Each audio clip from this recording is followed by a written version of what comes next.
Olá, turma. Espero que esteja todo mundo bem. Vamos dar uma continuada à nossa segunda aula sobre Roma, é isso? Só que nessa a gente vai falar agora sobre os aspectos culturais, né? Todo mundo gostou do feedback que eu recebi aqui dos alunos pelo WhatsApp. Gostaram muito dos slides, a forma muito bem elaborado pelo governo do estado, não é isso? Alguma necessidade a gente pode ir lá pelo site encontrar também, ficou muito bom. Então a gente vai falar sobre esses aspectos culturais, sobre a civilização romana. Aqui a gente tem um índice do que a gente vai ver, né? A origem, a localização.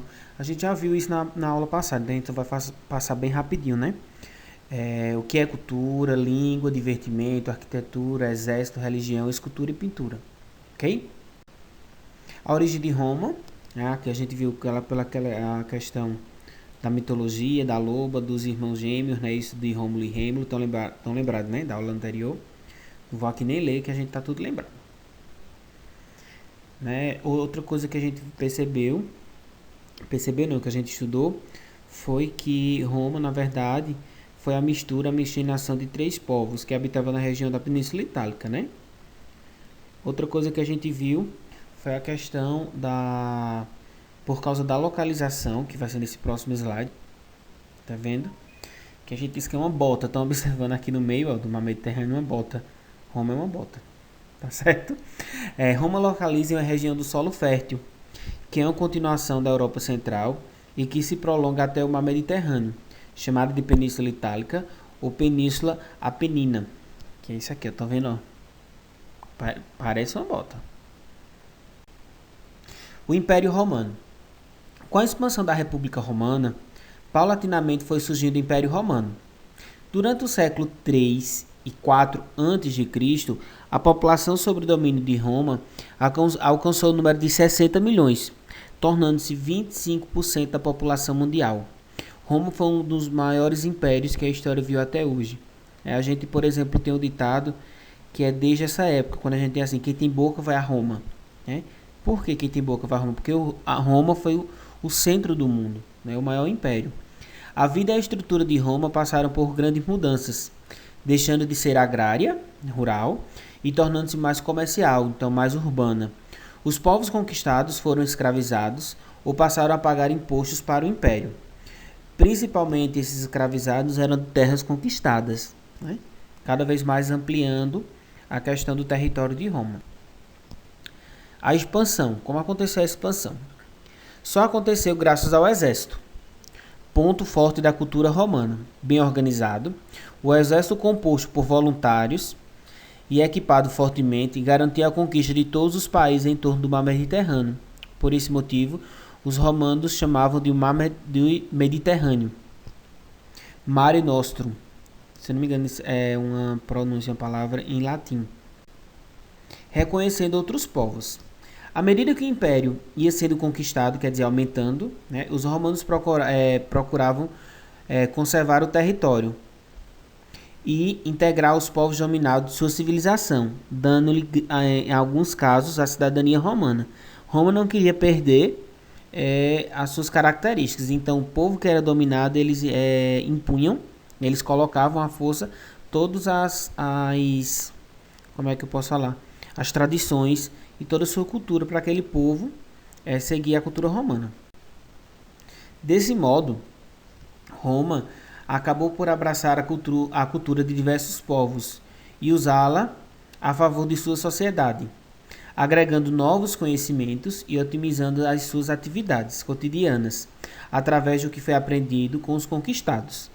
Pode-se afirmar que a cultura romana é uma cultura de síntese, agindo como uma peneira que selecionava costumes a serem incorporados em seu cotidiano. Então, não era tudo que o território que Roma conquistava, eles pegavam dessa cultura, né? Eles escolhiam o que eles iam inserir nessa cultura romana. Afinal, o que é cultura? Segundo o dicionário de língua portuguesa, cultura é estado ou estágio de desenvolvimento cultural de um povo ou período, caracterizado pelo conjunto de obras, instalações e objetos criados pelo homem desse povo ou período. Conteúdo social. Então, toda a vivência de um povo ao longo de sua história é cultura. Língua. O latim foi adotado como a língua oficial do território romano.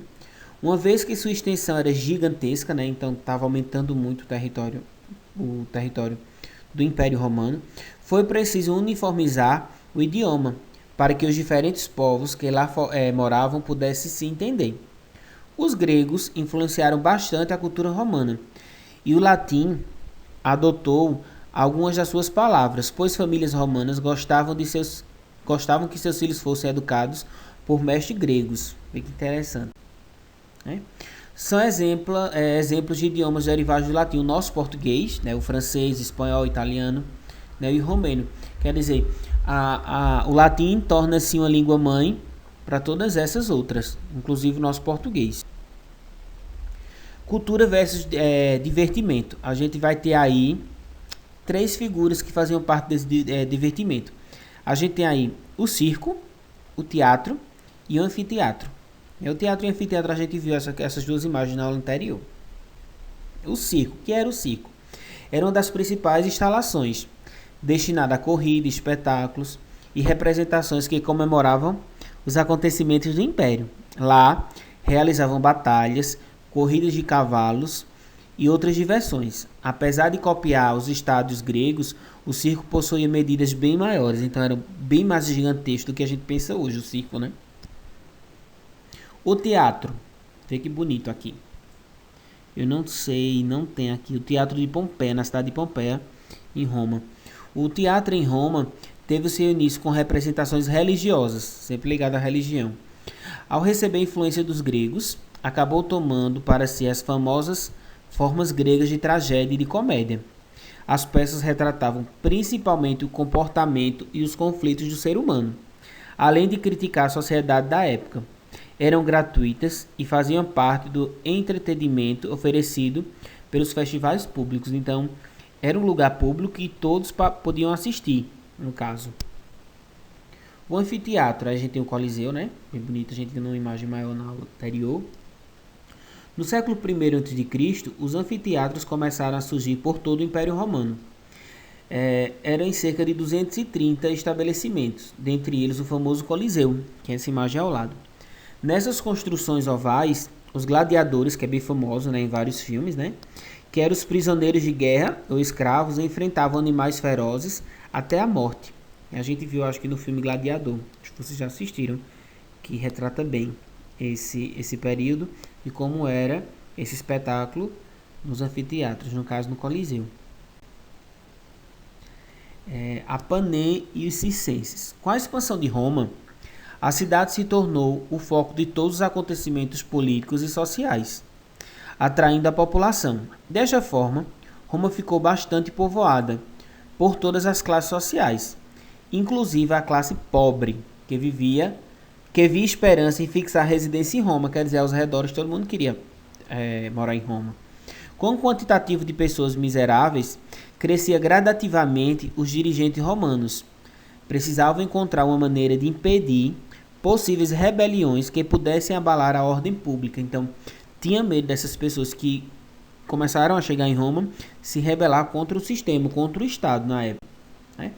A política do pão e circo foi uma maneira de líderes romanos imporem um estilo de vida à população, conquistando seu apoio e mantendo desta forma a ordem e a disciplina. Bem interessante o pão e o circo, né? Consistia em ações assistencialistas que envolviam a distribuição de alimentos, nesse caso cereais, pão e cerveja, e a promoção de eventos gratuitos, que seria circo, teatro e anfiteatro, para distrair e alegrar o povo, criando uma nuvem de fumaça que os impediu de enxergar os graves problemas sociais em Roma. E quando a gente vê, ainda hoje falando da política do pão e circo, na verdade você dá comida e dá festas às pessoas para que elas não reclamem das situações reais e os problemas sociais que se encontram, né? E que isso acontecia em Roma, a política do pão e circo. A arquitetura. Importante herança deixada para o mundo, e apesar de sofrer influências gregas, a arquitetura romana diferenciou-se com características autênticas. Suas características gerais são a busca do útil e o senso do realismo. A grandeza material, realçando a ideia de força, predomínio de caráter sobre a beleza. Aqui a gente tem templos religiosos E atividades cívicas, ó. Partenon aqui a gente tem. E a Basílica de Macêncio, também pequenininho. As edificações romanas podem ser agrupadas de acordo com sua função em 5 tipos distintos: religião, templos, atividades cívicas, vamos ver as outras, higiene, que era termas e casas de banho, né? Veja que bonito, essa imagem, todas são atuais, né? Diversão, que seria o circo, teatro e anfiteatro, e monumentos, que seria arco e a coluna triunfal. Sobre o exército, é um grande responsável pela expansão territorial romana. Era organizado em legiões de 6.000 homens, vestiam couraça, né, de couro ou metal, capacete e escudo para se proteger. Ao dominar os territórios, os soldados permaneciam no local por longas temporadas, contribuindo grandemente à romanização dos dominados. Aí a gente tem uma imagem de um filme para simbolizar o exército, né? Curiosidade, né? O exército romano desenvolveu uma técnica peculiar e muitas vezes infalível em suas batalhas. Os soldados se organizavam em 3 fileiras. Os mais jovens portavam uma lança e ficavam na fileira da frente. Os homens maduros ficavam na segunda fileira e levavam os dardos. Na última fileira, perfilavam-se os mais experientes e atacavam apenas no final da batalha, que aqui tem essa imagem, né, que seria a tática de guerra, no caso, de batalha. Sobre a religião. Assim como outros aspectos da cultura, a religião em Roma sofre influências de outros povos, principalmente dos gregos. Havia cultos particulares realizados no interior das casas e cultos e festas públicas oferecidas às divindades, né? Da base politeísta, dos vários deuses, né? Isso que a gente está lembrado. O Estado romano propagava uma religião oficial, que cultuava seus antepassados, além de deuses de origem grega, porém com nomes latinos. A gente viu na aula passada também, que tinha aquela tabelinha, a diferença. Estão lembrados? Isso é uma cobrança para quem também não assistiu a aula passada, tá bom? Representações de deuses romanos. A gente tem Baco, né, o Leonardo da Vinci, o Cupido e Marte e Vênus, a última imagem. Belíssimos, né, por sinal. Aí aqui a gente tem essa tabela, né, como eram chamados os deuses na Grécia, na Roma, e a área que protegia, né? Por exemplo, Zeus, né, na Grécia, que a gente estudou, é o rei de todos os deuses. Já em Roma ele vai receber outro nome, que é Júpiter, né? Deixa eu ver outro aqui. O deus do vinho, né? Na Grécia é Dionísio. Em Roma é Baco, né? Deixa eu ver outro aqui. Crono. Crono na Grécia é o deus do tempo. Para Roma é Saturno. Escultura. Os copistas retratavam com fidelidade os traços de homens consagrados, assim como na Grécia. A estatuária romana se orientava pelo real, pela semelhança, e era oferecida como presente em comemorações de conquista e grandes feitos. Desta forma, grandes políticos e líderes do exército eram esculpidos em bustos ou retratos de corpo inteiro, para ficarem para a posterioridade. A gente tem aqui a estátua da deusa Ceres. Aqui, essa aqui é do lado direito. Pintura. Os estudos sobre a pintura romana são prejudicados por uma estratégia natural. A erupção do vulcão Vesúvio, né, soterrou as obras de 2 prósperas cidades romanas, Pompeia e Herculano, né? No entanto, arqueólogos estudam o que ficou sob a lava. Há ainda os afrescos, bastante representativos da pintura romana. Os gêneros mais representativos são as paisagens, retratos, pinturas populares e pinturas triunfais. Aí a gente tem aqui essa daqui, né, que seria sobre as cenas de uma vila, né, em Pompeia.